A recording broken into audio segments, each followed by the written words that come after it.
대표적인 XRP 맥시멀리스트 다크 디펜더의 경우에는 일간 차트에서 RSI 저항 돌파가 이루어졌다라는 점을 근거로 제시하며 긍정적인 전망을 견지했습니다. 일간 차트에서 XRP는 여전히 과매도 상태이고 0.58달러 돌파 시도를 이어가고 있다. 주간 차트는 일간 차트만큼 흐름이 좋지 않지만 현재 이치목 저항 라인이 0.6달러 부근이다. 나는 XRP가 1달러를 향해서 점호화되기를 간절히 바라고 있는데 이렇게 되면 다음 타깃은 1.76달러가 될 것이다. 이렇게 강조했습니다. 쉽게 말하면 일간 차트를 기준으로 RSI 저항 돌파가 이뤄졌기 때문에 시세는 하단 지지 라인을 또 버텨주고 있기 때문에 돌파가 이뤄질 수 있다는 점을 그 가능성을 지금 강조하고 있는 겁니다. 최근 마스터카드는 CBDC 연구 파트너 프로그램을 운영한다면서 리플과 컨센서스, 파이어블록스 등과 파트너십을 체결했습니다. 안 그래도 블록체인과 암호화폐 산업에 굉장히 깊숙하게 들어와 있는 마스터카드가 CBDC 시대의 본격화를 염두에 두고 떼돈 벌 궁리를 하고 있다는 점 아주 선명하게 느낄 수 있었던 이슈였습니다.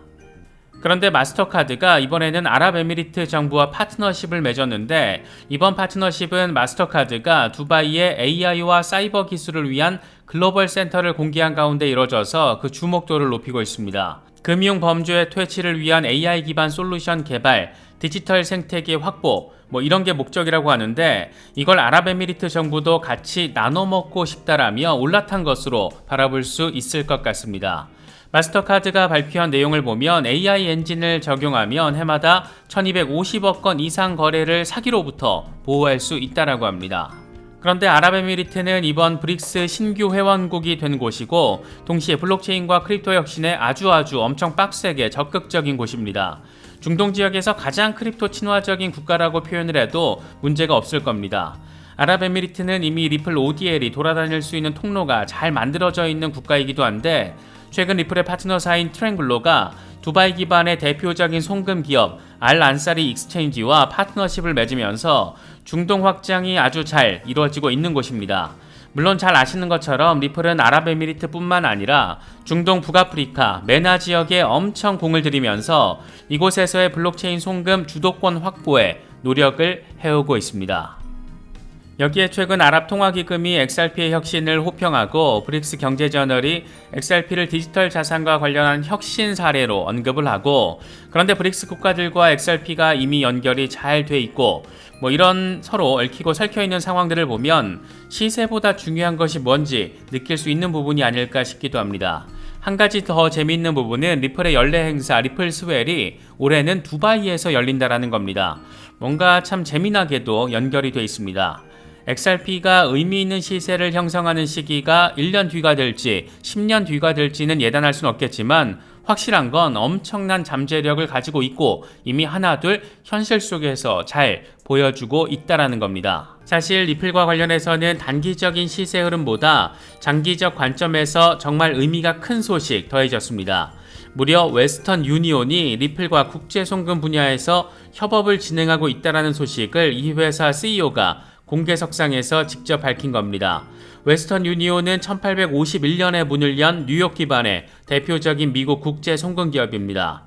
19세기의 전신 회사에서 시작을 해서 지금은 전 세계 200여 개국의 개인 송금, 기업 지출, 무역 업무를 대행하고 있습니다.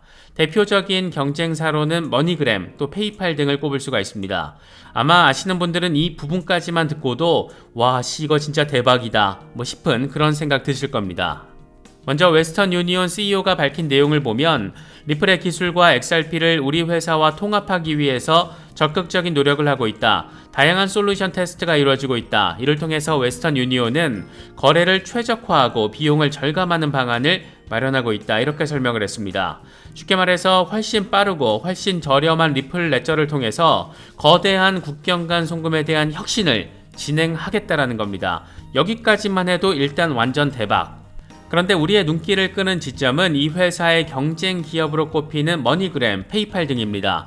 굳이 따지면 페이팔보다는 머니그램이 더 직접적인 경쟁 라인이라고 할 수 있는데 잘 아시는 것처럼 머니그램은 한때 리플과 파트너십을 맺었고 소송이 발생하면서 치사하게 리플 버리고 대신 지금은 스텔라와 손잡고 있는 곳, 하물며 스텔라가 머니그램에 투자를 단행한 그런 상황입니다. 페이팔의 경우에는 자체 스테이블 코인 발행을 단행하면서 이미 블록체인 영역에 아주 깊숙하게 들어와 버렸습니다.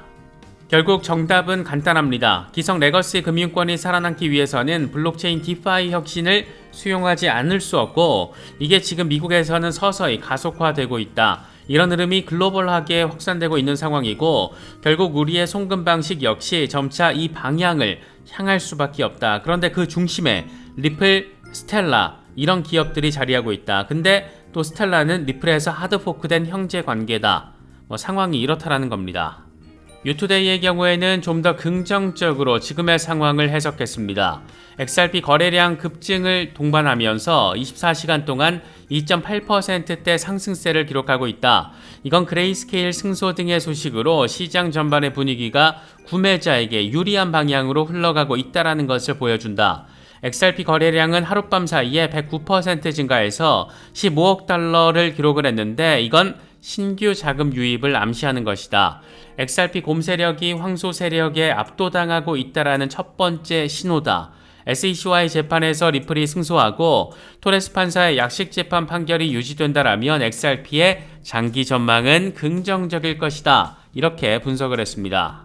단기적인 시세는 상당히 어렵게 느껴지지만 좀 길게 봤을 때는 느낌이 확실히 다릅니다. 과연 10년 전에 XRP 100달러어치를 사서 계속 10년 동안 홀딩을 했다라면 지금 현재 가치는 어떻게 될까? 이와 관련해서 핀볼드가 정리했는데 재밌게 느껴집니다.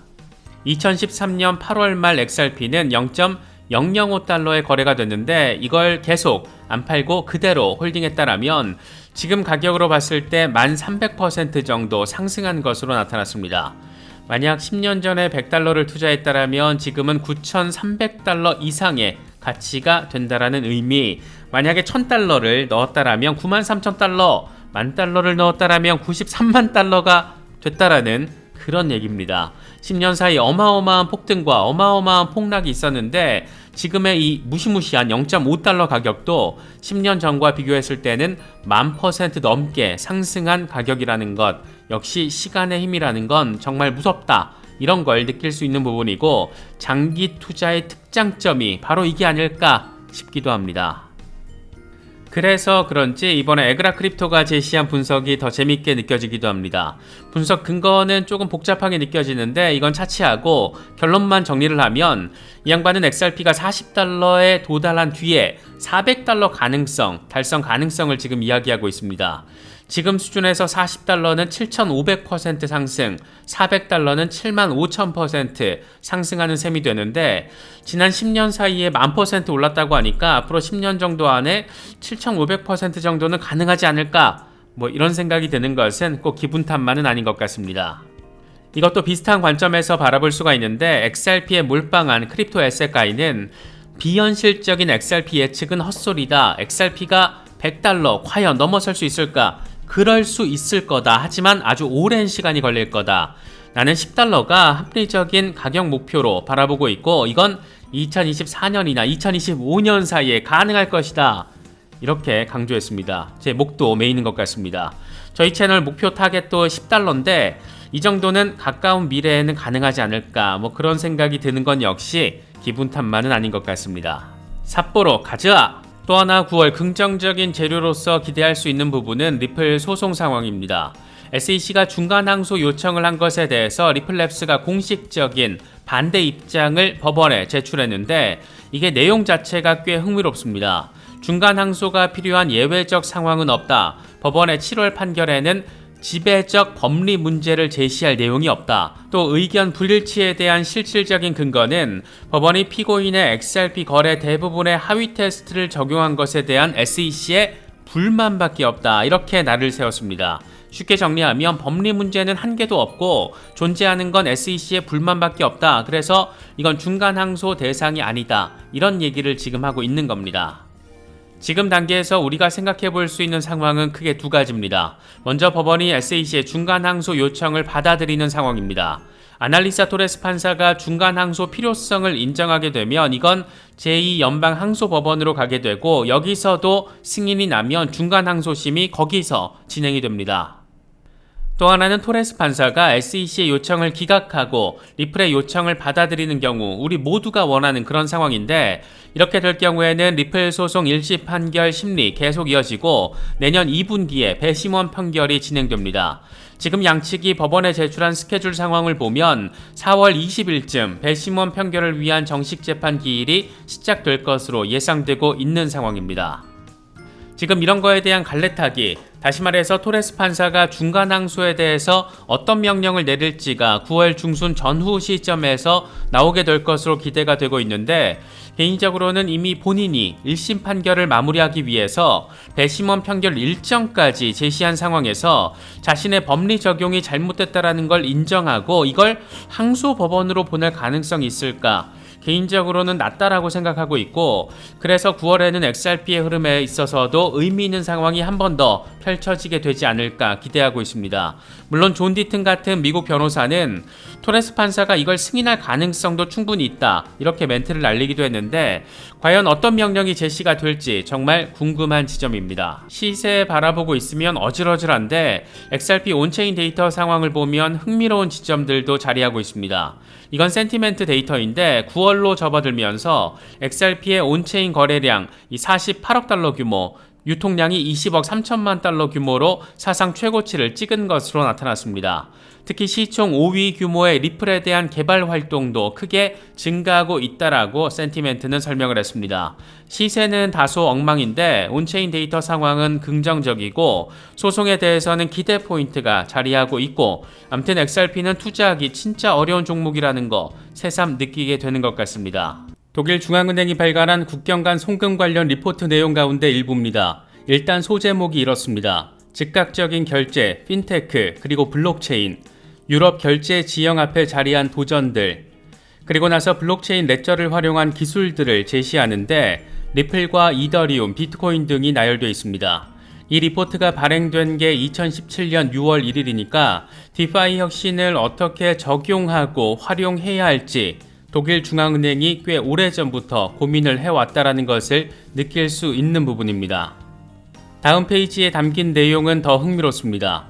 국경 간 결제 혁신의 사용 사례를 하나하나 제시하면서 특징점 등을 설명하고 있는데, 표 1번에서는 각국의 결제 시스템을 통합하는 1차원적인 혁신, 그리고 2번에서는 기술 도구를 활용한 더 나은 서비스 레벨에 대해서 언급을 하고 있습니다.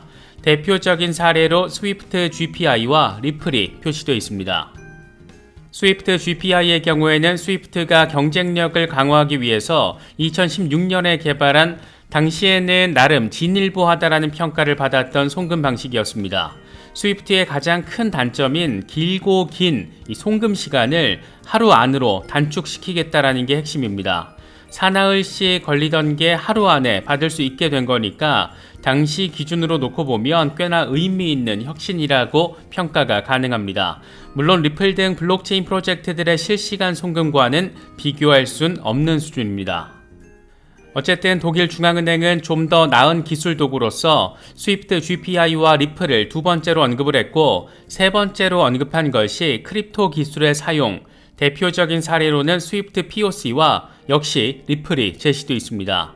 스위프트 POC는 스위프트가 체인링크와 협업을 하면서 체인링크 기반의 국경 간 송금 시스템을 의미하는데, 나름 리플의 ODL 서비스가 등장한 뒤에 스위프트가 살아보겠다라고 발악하는 과정에서 체인링크를 등에 업고 등장했던 기술입니다. 스위프트 입장에서는 가만히 멍 때리고 있다가는 국경 간 송금 나와바리를 리플이나 유사 디파이 프로젝트들에게 다 빼앗길 수밖에 없는 환경이 등장해 버린 것이고, 살아보겠다고 체인링크 데려다가 살려달라고 읍소한 걸로도 바라볼 수가 있습니다. 스위프트와 체인링크의 협업은 꽤 순조롭게 진행되고 있는 모습인데, 이번에도 여러 블록체인들에서 토큰화된 자산을 전송하는 실험을 성공적으로 진행했다, 이런 발표가 나왔습니다. 이른바 상호 운용성에 대한 부분들, 다시 말해서 스위프트에 참여하고 있는 10,000개 이상의 은행과 기관들이 자연스럽게 체인링크 블록체인을 통해서 연결되는 상황을 구현하고자 하는 노력이라고도 바라볼 수가 있습니다. 이번 테스트가 성공했다라고 전해진 게 9월 첫날입니다. 스위프트도 꽤나 빡시게 지금의 블록체인 혁신에 대응하고 있다라고 바라볼 수가 있고, 동시에 이미 블록체인을 활용한 혁신에 동참하고 있다, 적극적으로 들어와 있다라고도 평가할 수가 있습니다. 정리하면 독일 중앙은행은 이미 2017년부터 블록체인 기술을 활용한 실시간 송금 결제에 대해서 꽤 심도 있는 리서치를 진행했고, 여기서 핵심적인 사례 모델은 전통 송금 강자 스위프트, 신흥 송금 강자 리플, 이 딱 두 개의 이름밖에 없다라는 게 우리에게는 큰 의미 포인트입니다. 그리고 체인링크의 잠재력도 확인할 수 있다라는 점, 관심 있으신 분들이나 홀더분들은 참고하시면 좋을 것 같습니다. 이건 2021년 8월 기사인데, 핵심은 프랑스 중앙은행이 CBDC 플랫폼으로 XRP 레저를 고려하고 있다라는 내용입니다. 최근에도 프랑스 중앙은행의 XRP 레저 채택 가능성, 이런 이야기들이 꾸준하게 나왔었는데, 다 그럴 만한 배경이 이미 오래전부터 존재해 왔던 겁니다. 당시 CPA 오스트레일리아는 보고서를 통해서 리플과 XRP의 효율적인 네트워크로 인해서 전 세계 많은 중앙은행들의 주목을 받고 있는데, 프랑스 중앙은행도 CBDC 플랫폼으로 리플을 논의했다라고 설명을 했습니다. 이게 프랑스 중앙은행이 직접 공개한 것이 아니라 어느 정도 수준으로 논의가 됐는지 그건 알 수 없지만, 독일과 프랑스 중앙은행이 이미 몇 년 전부터 리플에 대한 관심을 보이게 또는 보이지 않게 이렇게 가지고 있었다라는 점은 상당한 의미 포인트가 아닐 수 없습니다. 특히 지금까지 리플을 CBDC 플랫폼으로서 채택한 국가들은 팔라우, 몬테네그로 등 도시 국가 규모의 소규모인 경우가 많았고, 리플과 CBDC 프로젝트를 진행하고 있는 홍콩의 경우에도 비슷한 관점에서 바라볼 수가 있습니다. 물론 홍콩의 경우에는 여기서 확장을 하면 중국과 이어지는 거라서 조금 다르긴 하지만, 이건 미래 어느 시점의 이야기라 벌써부터 의미 부여를 하기에는 조금 성급한 측면이 자리하고 있습니다.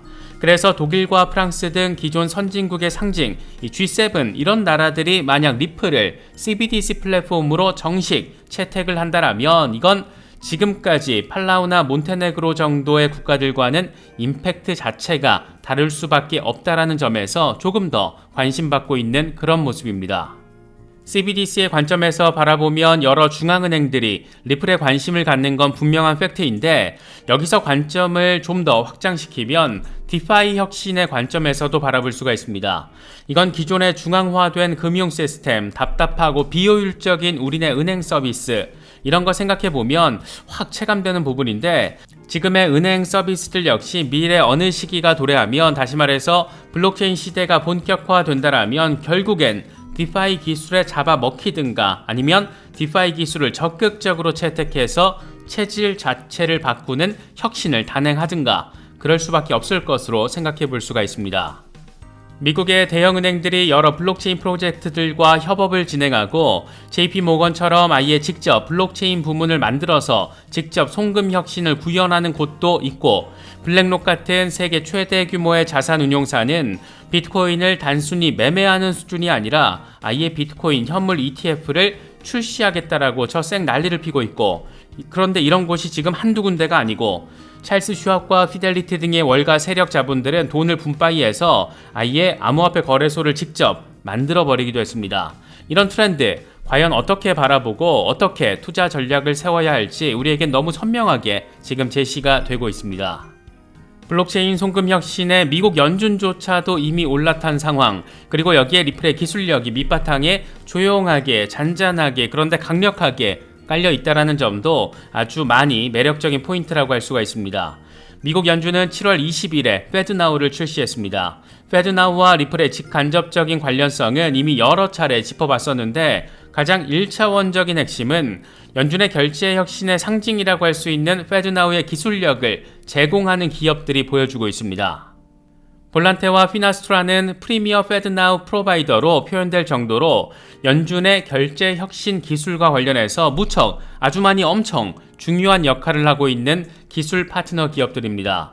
리플렛 위에서 놀고 있는 기업들의 기술력으로 연준이 결제 혁신을 단행하고 있는 상황, 아주 흥미로운 부분이고, 리플과 연준의 직간접적인 연관성도 생각해 볼 수가 있고, 지금 현재 연준 부의장 마이클 바는 리플 이사회 멤버 출신이기도 합니다. 우연일 수도 있겠지만 이게 우연치고는 너무 정교하게 느껴진다라는 것은 이게 꼭 기분 탓만은 아닌 것 같습니다. 미국 유럽뿐만 아니라 중동 북아프리카 메나 지역의 관점에서 바라봐도 리플의 잠재력, 이미 진행되고 있는 디파이 혁신의 수준이 이게 지금 간단치가 않습니다. 최근 아랍통화기금이 XRP를 브릿지 커런시로서 언급을 한 점, 모로코 최대 은행이자 아프리카 전역에서 5번째 규모라고 하는 아티자리와파 은행이 리플렛에 탑승을 한 점, 최근 아랍에미리트와 사우디 등이 브릭스 신규 회원국으로 가입한 점 등은 그래서 더 의미 부여가 되는 부분입니다. 특히 올해 리플 스웰 행사는 두바이에서 진행이 됩니다. 여기서 한 번 더 짚어볼 만한 것은 아랍 진영에서 추가로 전해지고 있는 상황들입니다. 아시는 분들은 아시겠지만 이슬람 은행들은 이자를 부과하거나 지급하는 것을 금지하고 이익 공유만을 기반으로 하는 이슬람의 율법, 샤리아 율법을 따르는 형태를 가지고 있습니다.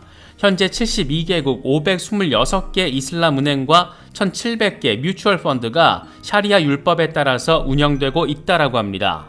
여기서 재미있는 부분은 최근 샤리아 심사국이 XRP가 샤리아 율법을 준수한다 이런 점을 확인해 준 부분입니다. 이게 다른 말로 하면 72개국 526개 이슬람 은행이 블록체인 기반의 송금을 진행하게 될 때 샤리아 율법을 준수하는 XRP를 기반으로 할 수 있다라는 걸 의미하는 거라서 이게 또 대투더박 대박이 아닐 수가 없습니다.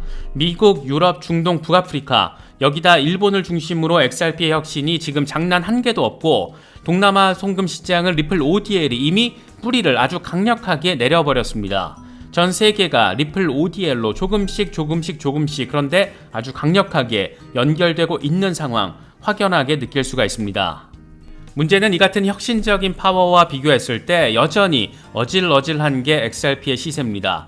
물론 이건 빌어먹을 소송 리스크가 자리하고 있기 때문인데 내년 2분기쯤 배심원 평결이 잘 마무리가 되고 이게 또 비트코인 반감기와 맞물려 있다 보니까 어쩌면 2024년과 2025년 비트코인 반감기 랠리 시즌과 맞춰질 그런 시기에 XRP 역시 의미 있는 시세 흐름을 만들어낼 수 있지 않을까 기대되는 부분입니다.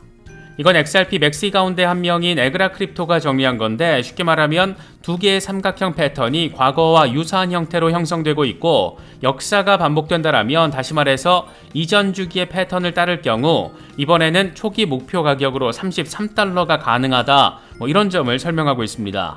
차트에 표시된 시기를 보면 2024년에서 2025년 사이라는 점 이런 것도 앞서서 언급했던 비트코인 반감기 랠리 시기와도 연계지어서 바라볼 수 있다라는 점 참고하시면 좋을 것 같습니다. XRP 시세 전망 가운데 가장 극단적인 가격 전망은 뭐니뭐니 해도 $10,000 시나리오가 아닐까 싶습니다. 이건 XRP의 인생을 건 남자 잭 더 리플러가 올린 건데 XRP가 은행에서 채택되고 정부 채권과 기업 채권 나아가서 상품 시장과 파생 상품 시장까지 완전히 먹어버렸을 때 그때 XRP가 한 개에 $11,360에 도달할 것이다 이런 내용 지금 설명을 하고 있습니다.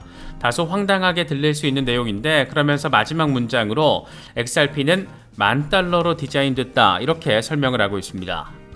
이건 해외 마이너 미디어인 크립토 뉴스가 올린 기사인데 XRP $10,000 시나리오 단순한 꿈 그 이상일까 이렇게 제목을 뽑았습니다.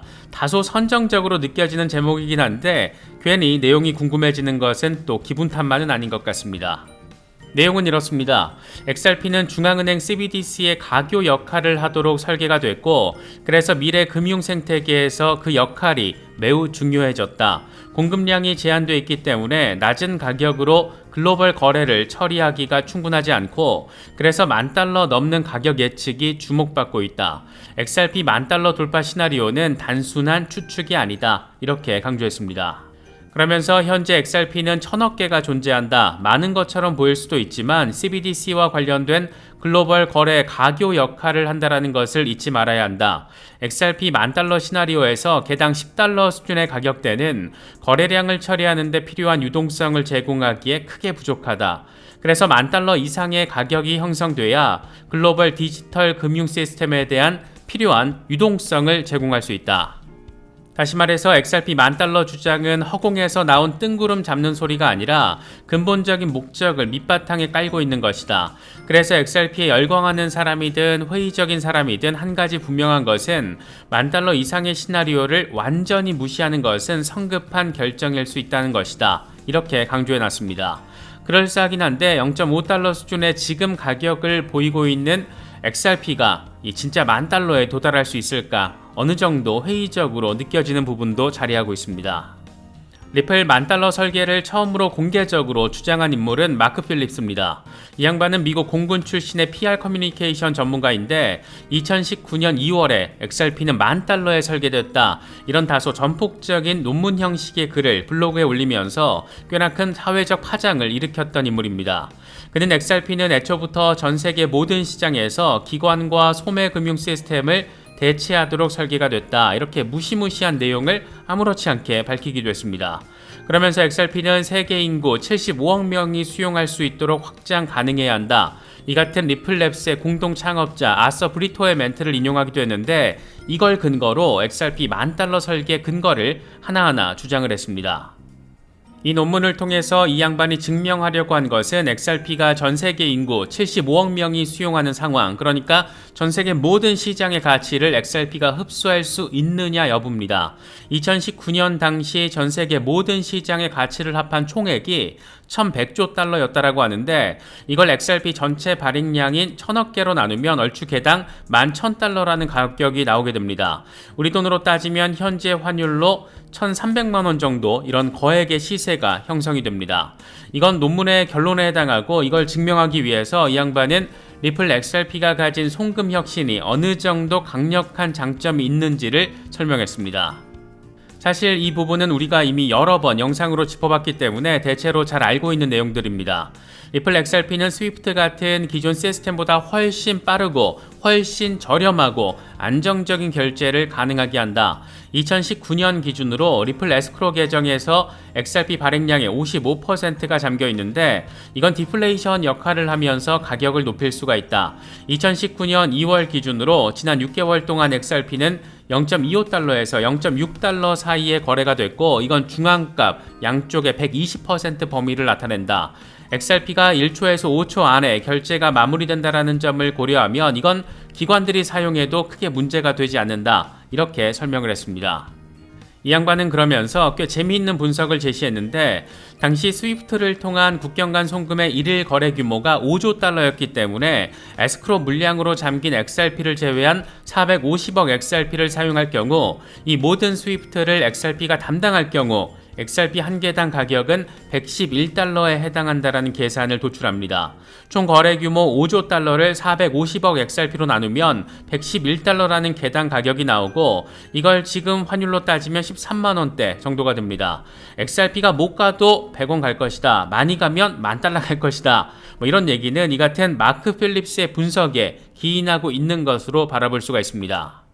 마크 필립스는 논문을 마무리하면서 재미있는 멘트를 덧붙이기도 했었는데, 많은 XRP 홀더들은 가격이 진짜 $10,000까지 높아질지를 물어본다. 물론 그렇게 되기를 바라지만 보장은 없다. 혹여 그런 일이 벌어진다라고 해도 앞으로 5년 안에는 없을 거라고 생각한다, 이렇게 설명을 했습니다. 그러니까 XRP가 전체 자산 시장의 모든 가치를 흡수하기 위해서는 당시 1,100조 달러 가치를 흡수해야 하기 때문에, 그러기 위해서는 최소 5년 이상의 시간이 걸릴 것이다, 이런 얘기를 했던 겁니다. 그때를 기준으로 5년을 계산을 하면 2024년 2월 이후에 적어도 가능할 수도 있다는 건데, 이게 또 참 시점이 비트코인 반감기와 맞물려 있다 보니까 더 재미있게 느껴지기도 합니다. 여기까지는 그래도 음모론이라고 해도 XRP의 특성과 미래적 가치에 기반하고 있는 부분들을 확인할 수가 있는데, 진짜 음모론은 다음부터입니다. 이 같은 내용이 한바탕 화제가 되고 나서 2달 뒤에 그는 두 번째 논문을 블로그를 통해서 올리는데, 그때도 역시 제목이 어마무시했습니다. XRP는 세계 준비 통화가 될 것이다, 이런 호연직이 대체 어디서 나올 수 있는 건가 싶기도 한데, 여기서부터 이제 미국의 부채 이슈가 등장합니다. 당시 논문을 보면 2029년까지 미국 정부의 부채는 28조 7천억 달러에 달할 것이다, 이렇게 추정이 됐었는데, 공교롭게도 이미 지난해 10월 기준으로 미국의 부채는 31조 달러를 넘겼습니다. 우리 돈으로 치면 4경 4천조 원 정도의 규모입니다. 그러면서 국가 부채가 증가하는 상황이 당시에도 이미 글로벌한 이슈라는 점을 설명을 했는데, 일본의 공공부채가 12조 달러, 중국은 9조 달러, 영국은 3조 5천 달러다. 이런 수준의 부채가 전 세계적으로 증가하고 있지만 이건 지속 가능하지 않다라는 게 문제다. 이렇게 당시 상황의 심각성을 진단하기도 했습니다. 그러면서 새로운 세계 준비 통화를 소개한다라면서 XRP가 이런 역할을 할 수 있는 완벽한 위치에 있다, 이렇게 주장을 했습니다. XRP는 1000억 개가 생성됐고 더 이상 찍어낼 수 없어서 본질적으로 디플레이션 자산이다. XRP가 개당 $10,000에 형성될 경우에 1000억 XRP는 1000조 달러 가치를 제공하는데, 이건 224조의 글로벌 부채와 88조의 글로벌 GDP를 쉽게 설명한다. 이런 아주 전폭적인 주장을 이어갑니다. 그러면서 이를 통해 XRP는 명목화폐의 가치를 떨어뜨리지 않고 부채 위기를 해결할 것이다. 특히 미국 정부 등 각국 정부는 XRP를 매우 낮은 가격으로 OTC 마켓을 통해서 구매할 수 있기 때문에 거래소에서의 시세에 영향을 미치지 않는다. 마찬가지로 금융기관들 역시 매우 매력적인 가격으로 XRP를 비축할 수 있다. 모든 시스템, 정책과 계약이 마련된 뒤에 XRP가 준비 통화 역할을 할 거라고 각국 정부는 발표를 할 것이다. 이건 유틸리티와 매수세를 붙여서 XRP 가격을 빠르게 상승시킬 건데, 이후에 각국 정부는 XRP를 통해서 부채를 청산할 수가 있다. 이 과정에서 명목화폐를 추가로 찍어내지 않기 때문에 법정화폐의 가치를 떨어뜨리지 않는다. 이렇게 주장을 했습니다. 이건 거의 순도 100% 수준의 음모론이라고도 바라볼 수가 있는데, 뭔가 끄덕여지면서 가슴이 벌렁벌렁 거리는 것은 꼭 기분 탓만은 아닌 것 같습니다. 이 양반은 두 번째 논문을 마무리하면서 미국 행정부와 IMF, 세계은행 등이 리플랩스에 대해서 매우 긍정적인 이유도 이런 배경 때문이고, XRP를 증권으로 규정하는 데 무게를 두지 않는 이유도 설명이 된다, 이렇게 부연했습니다. 이후 2년 뒤에 공교롭게도 리플은 미등록 증권이라면서 SEC로부터 소송을 당하게 됩니다. 그런데 재미있는 것은 마크 필립스 논문을 어느 정도의 현실화 가능성의 무게를 찍는 사람들은 SEC가 억지로 리플을 상대로 소송을 내고 가격이 떨어지면 미국 정부가 제3의 방법을 통해서 XRP를 매수하기 위한 목적 때문이다. 이런 방식의 말들도 나오기도 했습니다. XRP의 유틸리티적인 성격을 보여주는 팩트들과 각국 정부의 음모론이 묘하게 섞이면서 XRP 100달러 내지는 $10,000 음모론이 이렇게 형성이 됐다라고 바라볼 수가 있습니다. 여기까지의 음모론적인 성격에 좀 더 현실적인 팩트를 더해주는 것은 XRP가 새로운 국경 간 송금 결제 기준이 되는 ISO 2002의 블록체인 기업으로서는 유일하게 파트너로 참여하고 있다는 겁니다.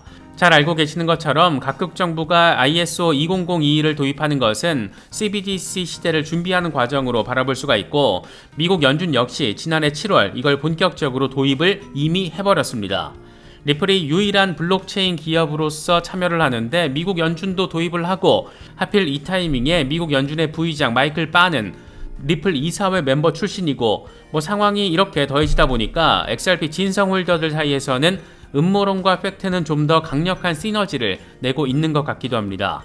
간혹 이런 상황을 놓고 XRP가 모든 CBDC 송금의 중심 플랫폼이 될 것이다, 이렇게 단순화시켜서 바라보는 경우도 있는데, 개인적으로는 CBDC 시대가 본격화돼서 CBDC를 통한 국제 송금이 일상화된다라면 리플뿐만 아니라 스위프트, 비자, JP모건 등 여러 기관들의 송금이 협력 시스템을 통해서 구축될 가능성이 높다라고 바라보고 있습니다. 잊을만 하면 한 번씩 등장해주고 있는 XRP $10,000 시나리오. 실제로 XRP가 전세계 준비통화 반열에 오르게 될지는 알 수는 없지만 브릿지 커런시로서 어느 정도의 시장 지배력을 가질 확률은 상당히 높다라고 개인적으로는 기대하고 있습니다. 특히 소송이 잘 마무리가 되면 IPO 이슈가 대기 중이고, 미국을 제외하고 중동, 북아프리카, 아시아, 유럽 등지에서는 이미 XRP에 대한 채택 꽤나 활발하게 이루어지고 있습니다. 물론 우리 같은 투자자들에게 어려운 지점은 이런 유틸리티적인 훌륭한 기능성이 과연 언제쯤 시세에 반영되느냐인데, 이게 참 어렵습니다. CBDC 시대가 본격화되기 위해서는 적어도 10년 정도의 시간이 필요할 것으로 보이고, 리플 소송이 적절히 마무리되기 위해서는 최소 1년 정도의 시간이 더 걸릴 가능성이 지금으로서는 꽤 높아 보입니다. 그래서 리플 XRP는 크립토 종목들 가운데 끝판왕이 될 것이다, 이런 말이 나오는 것이기도 하고, 그래서 투자하기 참 어려운 종목이기도 합니다. 국내에서 워낙 인기 있는 종목이다 보니까 많은 분들 투자하고 있긴 하지만 적어도 단기간에 XRP를 통해서 인생 역전을 해보겠다, 이런 건 좀 어렵지 않나, 단기적으로는 불가능하지 않나 생각되기도 합니다.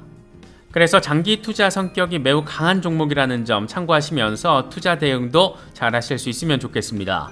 이번에 준비한 영상은 여기까지입니다. 시청해주셔서 감사합니다. 지금까지 크립토 노마디였습니다.